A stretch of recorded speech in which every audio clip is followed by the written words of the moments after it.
دوجار و دوای چاوەڕوانیەکی زۆر وەزارەتی ناوخۆ سەبارەت بە تۆمارکردنی تاکسی نوێ بڕیاریدا و ڕێنمایی ژمارە 3 ساڵی 2025 تایبەت بە تۆمارکردنی تاکسی نوێ خستە بواری جێبەجێکردنەوە. بەپێی ڕێنمایە نوێیەکە تەنیا ئۆتۆمبیلانی کە ستانداردە تایبەتەکانی ژینگەیی و تەکنیکیان تایە، هەروەها بە شێوەی یاسایی و فەرمی هێنراونە تارێمی کوردستان مافی تۆمارکردنیان وەک تاکسی دەبێت. لەوانە ئەو ئۆتۆمبیلانەی کە تەنیا بە بەنزین کار دەکەن، ئەو ئۆتۆمبیلانەی لە بنەڕەتدا تەنیا بە غازی شل کار دەکەن، هەروەها ئۆتۆمبیلی هایبرید و ئۆتۆمبیلی تاو کارەبایی ئاسانکاری تۆمارکردنیان وەک تاکسی بێ ڕسومات بۆ کراوە، وەک هاندان بۆ ئۆتۆمبیلی کەم خەرجی و دۆستی ژینگە.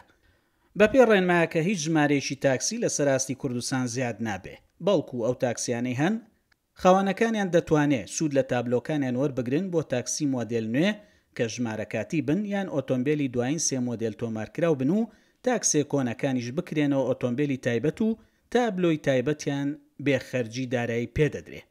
ڕەنگی تاکسی نوێ هەما ڕەنگی تاکسی کوردستان بە کۆدی 4Q0 دەبێ و خاوەن تاکسی دەتوانێت لە کوردستان بەم کۆدە تاکسیەکەی بۆیە بکە یان لە کۆمپانیاوە بەم ڕەنگ و کۆدەوە بەردەست بێ بۆ کڕین.